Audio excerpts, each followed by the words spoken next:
आनी है मंजिल तो जिद्दी बनना अभी बाकी, आनी है मंजिल तो जिद्दी बनना बाकी, इतिहास बनाना अभी बाकी, अरे हर एक कतरे में आग है, दरिया बनना अभी बाकी है, कर तू न बैठ कहानी तेरी अभी बाकी, ये आसमान भी कम पड़ जाएगा बस तेरी उड़ान बाकी है। आज के इस क्लास में 10 सब्जेक्टिव क्वेश्चन जो आपके दिल दिमाग को हिला कर रख देगा, साथ में बोर्ड एग्जाम को भी हिला कर रखेगा। 4 प्रश्न ऐसे हैं जो डायरेक्ट मेरे भाई बोर्ड एग्जाम में छपेंगे। पूरा का पूरा यह वीडियो आपके लिए बहुत ही ज्यादा इंपॉर्टेंट है। तो चलिए हम लोग यहाँ से अपने सेशन की तरफ आगे बढ़ते हैं। तो पहला सवाल यहाँ से देख सकते हैं कितना वीवीआई है। सबसे वायरल प्रश्न कि संक्रमण तत्व जटिल यौगिक का निर्माण क्यों करते हैं, और सारे बच्चे लोग एक भूल जाते हैं। भूलना नहीं है मेरे भाई, आपके एग्जाम के लिए सबसे ज्यादा वायरल, सबसे ज्यादा इंपॉर्टेंट आप लोग क्वेश्चन है कि जटिल यौगिक जो होते हैं, कॉम्प्लेक्स कंपाउंड, जटिल यौगिक का निर्माण काहे करते हैं। तो इसका एक लाइन में आंसर है क्योंकि इसमें परिवर्तनशील ऑक्सीकरण संख्या होता है, जिसके वजह से यह कॉम्प्लेक्स कंपाउंड बना देते हैं। बताइए क्या आप लोगों को याद नहीं हुआ? ये जो संक्रमण तत्व होते हैं ना, तो संक्रमण का मतलब क्या होता है? फैलना। क्या होता है? फैलना। फैलना का मतलब क्या होता है? परिवर्तन होगा तभी ना फैलेगा। तो वही बात यहां पर लागू होता है कि संक्रमण तत्व जो होता है ना, ये परिवर्तनशील ऑक्सीकरण संख्या शो करता है, जिसके वजह से ये कॉम्प्लेक्स कंपाउंड का निर्माण कर देता है। तो रटना नहीं है, क्वेश्चन को लॉजिक से याद करिए कि संक्रमण मतलब फैलेगा, और फैलेगा मतलब क्या? परिवर्तन होगा। तो कोनो भी कंपाउंड में ऑक्सीकरण संख्या होता है, यानी ऑक्सीकरण संख्या में परिवर्तन होने की वजह से ये कॉम्प्लेक्स कंपाउंड होगा। कोनो भी चीज में परिवर्तन काहे होगा? एकरा मतलब कि डी ऑर्बिटल में खाली जगह होगा तबे ना। परिवर्तन का मतलब क्या होता है कि कोनो चीज में खाली है तो अदला बदली हो रहा है। तो इसका मतलब कि डी ऑर्बिटल एकरा में खाली होता है, जिसके वजह से परिवर्तन होता है। परिवर्तन होने से ऑक्सीकरण संख्या भी परिवर्तन होता है, जिसके वजह से, जिसके कारण से ये जटिल यौगिक का निर्माण करता है। वही का वही सारा आप लोग को हम यहाँ पर लिख दिए हैं। अगला आता है कि प्रभावी परमाणु संख्या क्या है। मेरे भाई सबसे मोस्ट वीवीआई है। यदि एग्जाम में आता है तो बहुत सारे बच्चे का नाम तक नहीं सुने रहते हैं कि भाई नामों होता है, नाम पढ़े कि नहीं पढ़े हैं। लेकिन आप लोग यहाँ समझिएगा कि प्रभावी परमाणु संख्या EAN बोलते हैं, क्या होता है। तो प्रभावी परमाणु संख्या समन्वय यौगिकों में केंद्रीय धातु परमाणु के चारों ओर कुछ इलेक्ट्रॉनों की संख्या होती है। जैसे हम लोग का समन्वय संख्या होता है, तो समन्वय संख्या क्या होता है? कोनो भी यौगिक के चारों तरफ के जो अणु होते हैं, जो परमाणु होते हैं, उनको हम लोग बोलते हैं समन्वय संख्या। तो वहीं से निकलता है केंद्रीय परमाणु संख्या। क्या लिखा है कि समन्वय यौगिकों के केंद्रीय धातु, केंद्रीय मतलब जो सेंटर में रहेगा, तो केंद्रीय धातु परमाणु के चारों ओर के कुछ इलेक्ट्रॉन, मतलब सब नहीं, कुछ इलेक्ट्रॉनों की संख्या होता है, जिसमें धातु के अपने इलेक्ट्रॉन और लिगेंड द्वारा दान किए गए इलेक्ट्रॉन भी शामिल होते हैं, यानी वह वहां से दान भी कर सकते हैं जो भी वहां पे शामिल होते हैं। तो ये होता है आप लोग का EAN, प्रभावी परमाणु संख्या, जो समन्वय यौगिकों के कुछ इलेक्ट्रॉन होते हैं, ठीक है ना, जो कि कभी दान किए जाते हैं, कभी आप लोग के ग्रहण कर लेंगे, ठीक है ना। ये होते हैं आप लोगों का प्रभावी परमाणु संख्या। अब यहाँ से आता है बहुत सारे बच्चे सोचते हैं भैया तैयारी कम है, केमिस्ट्री में डर लग रहा है, क्या करें क्या नहीं करें। तो करना कुछ नहीं है, PDF कहाँ मिलेगा? जाना है प्ले स्टोर पे, स्टडी विथ डेडिकेशन, इस एप्लीकेशन को इंस्टॉल कर लेना है। 2 नंबर है, कोई दिक्कत होगा आप लोग वहाँ से मतलब कॉन्टेक्ट कर सकते हैं। बाकी आप लोग हम बता देते हैं यहाँ से कि आप लोग जाएंगे ना तो वहाँ पर मिलेगा एटम बम, ठीक है ना। तो एटम बम को आप लोग ले लेंगे, मात्र एक विषय का 50 रुपया है, ठीक है ना। तो 50 रुपये में पूरा question bank, model paper, centre of exam आप लोग एक विषय का संपूर्ण मिल जाएगा, ठीक है ना। तो एप्लीकेशन डाउनलोड कर लेना है। अब यहाँ से आगे आते हैं, देखिएगा बोला गया है कि लोहे के 2 अयस्क का नाम लिखना है। अब देखिए लोहा का 2 अयस्क जो होता है वो आप लोग के मुंह में रहता है हेमेटाइट और मैग्नेटाइट। हेमेटाइट को लिखना बहुत ज्यादा जरूरी होता है। बहुत सारे बच्चे क्या करते हैं ना कि लोहा का जो मुख्य अयस्क होता है ना, मतलब लिखने के लिए बोलेगा तो ये क्या करता है ना कि मतलब 5-6 को याद रखेगा और मुख्य अयस्क का ही नाम नहीं लिखेगा। तो याद रखिएगा जब लोहा का मुख्य अयस्क का नाम बोलेगा, चाहे 2 अयस्क का नाम बोलेगा, तो मुख्य अयस्क लिखना बहुत जरूरी है बाबू, ठीक है। ना, क्योंकि सबसे मेन आदमी वही है, ठीक है ना। जैसे हम बोलेंगे कि मोदी जी के 2 आदमी का नाम बताइए, तो सबसे पहले उनके खास आदमी का नाम बताना जरूरी है, ठीक है ना, क्योंकि वो सब कुछ जानता है। तो वही बात यहाँ पर होता है कि लोहा का 2 अयस्क बताना, तो सबसे पहले मुख्य अयस्क बताना जरूरी है कि हम मुख्य अयस्क कौन होता है, ओकरा बाद अगला के तरफ बढ़ना है, ना कि दे द सीधे राइट हाउ राइट अब पता चलल कि तो लोग मुख्य अयस्क ना दिया तो गलती हो जाई। तो लोहा के जो 2 प्रमुख अयस्क बा, पहला होला हेमेटाइट जो कि एकर प्रमुख अयस्क होला और एकर सूत्र होला Fe2O3 और दूसरा का होला का मैग्नेटाइट जिसका सूत्र होता है Fe3O4। हेमेटाइट लाल रंग का होता है और इसमें लोहा की मात्रा बहुत ज्यादा होती है, ठीक है ना। यो याद रखिएगा कि हेमेटाइट में ई लाल रंग का होता है और लोहा की सबसे अधिक मात्रा एकरे में होता है, जबकि मैग्नेटाइट काले रंग का होता है और चुंबकीय गुण वाला अयस्क होता है। तो पूरा का पूरा बढ़िया से वही आप लोग को डिफिनेशन लिखे हैं जौना में एग्जाम में फुल का फुल मार्क्स मिलना तय है। तो इस क्लास को मत छोड़िएगा, पूरा एकदम डेडिकेट होके हर एक क्वेश्चन का आंसर सुनिएगा, समझिएगा, क्लास में ही याद करवा देंगे, घर पर पढ़ने का जरूरत नहीं है। बस खाली क्लास देखिए, A to Z आप लोगों का क्वेश्चन का आंसर आपके दिल दिमाग हड्डी में सेट कर देंगे बाबू। यहां हो गया तीसरा, हो गया चौथा, एल्युमिनियम के धातु के निष्कर्षण में क्रायोलाइट अयस्क का उपयोग क्यों करते हैं। तो क्रायोलाइट अयस्क का उपयोग काहे करते हैं, जरा पढ़िए। यहां से आंसर क्या लिखे हैं कि एल्युमिनियम के निष्कर्षण में क्रायोलाइट जिसका सूत्र होता है Na3AlF6 का उपयोग इसलिए किया जाता है क्योंकि एल्युमिनियम Al2O3 के उच्च गलनांक लगभग 2000 डिग्री बाबू सोच लीजिए, ठीक है ना, 2000 डिग्री सेल्सियस को घटाकर 900 से 1000 डिग्री सेल्सियस कर देता है। समझ सकते हैं कि बिना क्रायोलाइट के यदि आप निष्कर्षण करना चाहते हैं तो 2000 डिग्री सेल्सियस तक जाना पड़ेगा बाबू। 2000 डिग्री सेल्सियस बाबू बहुत अंतर होता है, ठीक है ना। आदमी के देखिए 50 से 60 में आदमी का सांस फूलने लगता है और यहाँ एल्युमिनियम का निष्कर्षण करना है तो ससुरा 2000 डिग्री सेल्सियस नॉर्मल लेकर चल जाता है। तो क्रायोलाइट के मिलाने से क्या होता है कि समझिए कि 900 से 1000 होता है। ऐसा समझिएगा आप लोग, जैसे गाड़ी में आप लोग देखिए नॉर्मल तेल आप लोग डालते हैं, ससुरा 30 से 40 का देता है माइलेज, एगो ओकरा में आता है डालने वाला लाल मोबिल आता है, माइलेज बढ़ा देता है, ठीक है ना। वही बात यहाँ पर होता है कि ऐसे करिएगा तो 2000, ठीक है ना, मतलब चाहिए, जैसा ही क्रायोलाइट मिलाइएगा तो कमे पे काम हो जाएगा, ठीक है ना, कमे पे काम कर देता है। वही देखिए लिखा है कि 900 से 1000 डिग्री सेल्सियस कर देता है जिससे ऊर्जा की बचत होती है।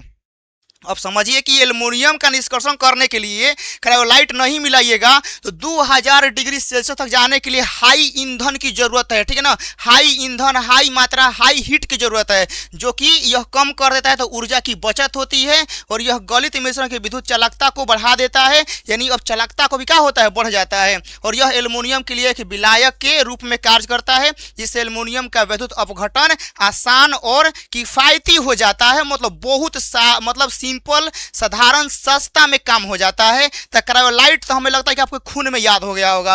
अगला सवाल आता है कि F2Cl2 Br2 मतलब फ्लोरीन, क्लोरीन, ब्रोमीन, आयोडीन के इलेक्ट्रॉन बंधुता को बढ़ते क्रम में सजाना है। ये आपके एग्जाम का सबसे टारगेट, सबसे VVI सवाल है, याद रखिएगा। 1 नंबरिया ले ले, 2 नंबरिया ले ले, एकदम टारगेट है, वायरल है कि आपके एग्जाम में आता ही आता है बाबू। इसको छोड़ने का मतलब है कि आपके एग्जाम में आप खुद क्वेश्चन को छोड़ के आ रहे हैं, खुद अपना मार्क्स छोड़ के आ रहे हैं, तो इसको छोड़ना एकदम समझिए बेवकूफ़ी है। तो देखिए क्या लिखे हैं कि फ्लोरीन, क्लोरीन, ब्रोमीन, आयोडीन को इलेक्ट्रॉन बंधुता के बढ़ते क्रम में इस प्रकार सजाया जाता है। एकदम जैसे लैंग्वेज लिख रहे हैं वैसे ही एग्जाम में भी लिखना है। देखिए सबसे ज्यादा क्लोरीन के पास होता है, एकरा से कम फ्लोरीन के पास, एकरा से कम ब्रोमीन के पास, एकरा से कम आयोडीन होता है, ठीक है ना। इलेक्ट्रॉन बंधुता सबसे अधिक होती है जबकि आयोडीन की सबसे कम होती है, क्योंकि वर्ग के नीचे आ जाने पर परमाणु का आकार बढ़ता है, लेकिन फ्लोरीन, क्लोरीन सॉरी यहाँ गलती लिखा गया है, छोटे आकार और उच्च इलेक्ट्रॉन बंधुता के प्रतिकर्षण के कारण Cl थोड़ा सा कम मतलब बनाता है। यानी कहने का सीधा साधा मतलब है कि क्लोरीन का ज़्यादा होता है, फ्लोरीन का कम, एकरा से, फिर एकरा से कम एकर, एकरा से कम एकर होता है। आप लोग लिख दीजिएगा। अगला आता है यहाँ देखिएगा कि क्रिप्टन, ठीक है ना, और यहाँ जेनोन का इलेक्ट्रॉनिक विन्यास लिखना है, ठीक है ना। यहाँ क्रिप्टन लिखा है और यहाँ जेनोन है, इसका इलेक्ट्रॉनिक विन्यास लिखना है। और एकदम कंफर्म मानिए कि इलेक्ट्रॉनिक विन्यास लिखने के लिए आपके एग्जाम में एकदम आना तय है कि इलेक्ट्रॉनिक विन्यास लिखने के लिए देगा ही देगा 2 नंबर में, तैयार कर लेना है, ठीक है ना। हम आपको वो सारे VVI सारे गेस सवाल करेंगे, मतलब आप लोग को देंगे, समझाएंगे, जो डायरेक्ट एग्जाम में आना तय है बाबू। तो अब यहाँ देखिए क्या करेंगे कि क्रिप्टन है, तो क्रिप्टन के लिए इलेक्ट्रॉनिक विन्यास हम लोग यहाँ पर लिखते हैं कि 1s2 2s2 2p6 3s2 3p6 4s2 3d, यहाँ पर 10 हो जाएगा और यहाँ 4p6 हम लोग का हो जाएगा। बात आ गया समझ में। और यहाँ जेनोन 54 के लिए क्या करते हैं, तो हम लोग यहाँ 1s2 2s2 इतना लंबा हम लोग लिख देंगे, ठीक है ना। इतना आप लोग करना ही करना, ये जो है ना आप लोग 10 करें, क्योंकि डी में जो होता है ना 10 गो होता है, तो यहाँ थोड़ा सा 0 ऊपर चला गया है, तो इसको आप लोग 10 कर दें क्योंकि यह 10 है।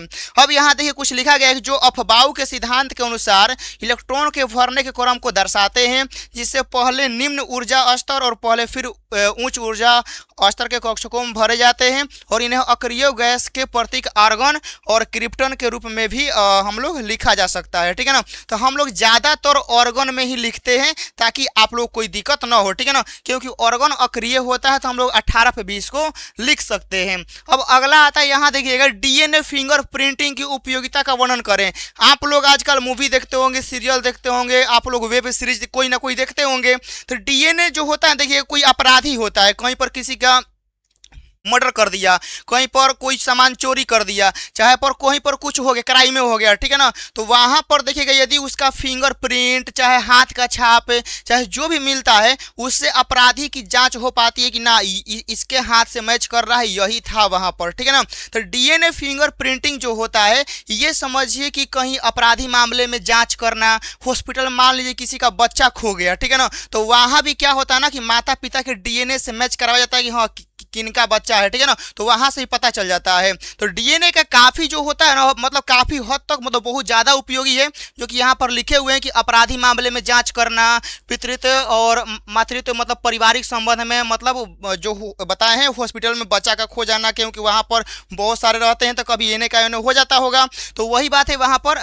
फिर वहां लिखा खोए हुए व्यक्तियों या शवों की पहचान करना।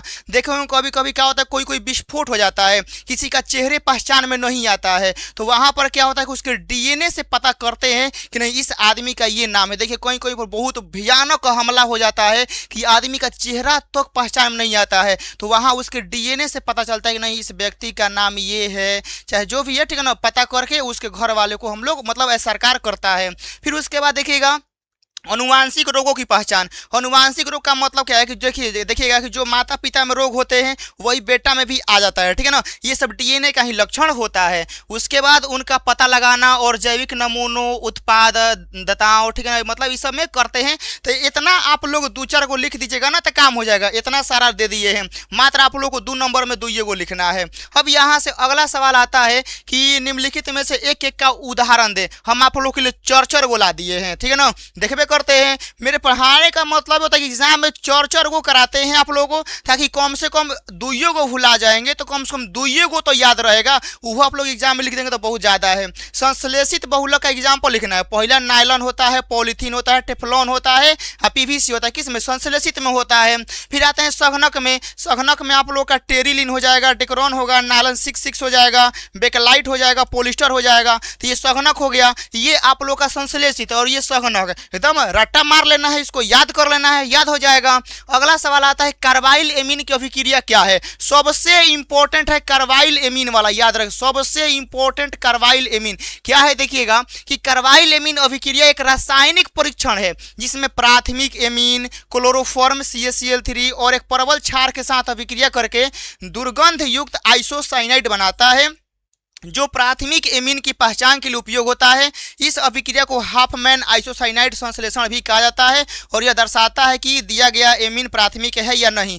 मतलब कि कार्बाइल एमीन जो होता है ना, प्राथमिक एमीन है कि द्वितीयक है कि तृतीयक है, पहचानने के लिए करते हैं। सिंपल सा बात आप लोग ऐसा समझिए, ठीक है ना। वही बात यहाँ पर लिखे कि इसका उपयोग करते हैं प्राथमिक एमीन की पहचान करने में, यानी प्राथमिक जहां पर कार्बाइल एमीन की अभिक्रिया हो रहा है, सिंपल सा बात समझिए कि प्राथमिक एमीन की पहचान करने के लिए हो रहा है। और कार्बाइल एमीन अभिक्रिया ही बताता है कि वो प्राथमिक एमीन है या नहीं। बस हो गया। यहाँ से अगला सवाल आता है कि इसका IUPAC नाम लिखना है। एग्जाम में ऐसा हो सकता है कि IUPAC नाम आप लोग को न दे। 5 नंबर या में एगो 5 नंबर में गारंटी रखिएगा, ठीक है ना।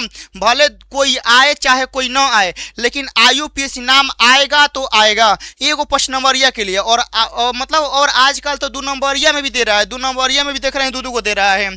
तो यहाँ हो गया CH3 ऐसे हो गया। तो इसको बोलते हैं दू डाई मिथाइल प्रोपेन एक ऑल ऐसे लिखेंगे। और इसको लिखेंगे ब्यूटेन 1,3 डाइओल। तो इसका पूरा हम एगो सीरीज लाने वाले हैं, ठीक है ना। टेंशन मत लीजिए, आप लोग बस अभी याद कर लीजिए। बाकी हम IUPAC नाम का एक सीरीज लाएंगे जो नाम कम से कम 8 से 10 वीडियो में पूरा IUPAC नाम समझा के प्रीवियस ईयर के मॉडल पेपर के सेंटर ऑफ एग्जाम के सारे प्रश्न करा के आप लोगों को एकदम छोड़ देंगे, ठीक है ना। मतलब यहाँ से मतलब आप लोग खाली अभी लिख लीजिए। जैसे ही हम सीरीज लाएंगे तो पार्ट वाइज पार्ट मतलब सिखाएंगे कि IUPAC नाम क्या होता है, कैसे करते हैं। तो वहाँ भी ये प्रश्न आएंगे और वहाँ अच्छे से आप लोग हम समझाएंगे। तो यहाँ हो गया मेरे भाई। तो आज की इस क्लास में 10 ऐसे प्रश्न किए हैं जहां से 3 से 4 प्रश्न डायरेक्ट एग्जाम में छपेंगे। बस इसको अच्छे से आप लोगों को लिख लेना है। तैयारी बहुत कम है, डर बहुत ज्यादा लग रहा है। तो करना क्या है कि आप लोगों को प्ले स्टोर पे जाना है, स्टडी विथ डेडिकेशन इस एप्लीकेशन को इंस्टॉल कर लेना है। कोई दिक्कत होगा 2 नंबर पे कॉल कर लीजिएगा और यहीं पर आप लोगों को मिलेगा बाबू एटम बम, याद रखिएगा, ठीक है ना। एग्जाम को ब्लास्ट करना है, तबाही मचाना है, तो एटम बम आप लोग को ले लीजिएगा, क्योंकि इसमें सारे चीज आप लोग को मिल जाएंगे, ठीक है ना। सारे चीज मतलब physics, chemistry, math, Hindi, English सारे चीज मिलेंगे। और वही मिलेंगे जो आपके एग्जाम के लिए ओरिएंटेड है, जो एग्जाम के लिए बहुत ज्यादा इंपॉर्टेंट है। मतलब आप लोग को इतना सफिशियंट है, इतना लेकर पढ़िएगा, आप लोग का काम हो जाएगा। अब यहाँ से मिलते हैं आप लोग के साथ हम लोग नेक्स्ट वीडियो में। और भी कोई दिक्कत होगा तो बताइएगा, लेकिन इस वीडियो पे कमेंट करना मत भूलिएगा कि हाँ वीडियो कैसा है, क्लास कैसा है, और आप लोग किस चीज़ में प्रॉब्लम हो रहा है। तो प्रॉब्लम भी लिखना है, कमेंट भी करना है, क्लास कैसा लगा। तो नेक्स्ट वीडियो का वेट करिएगा। जय हिंद।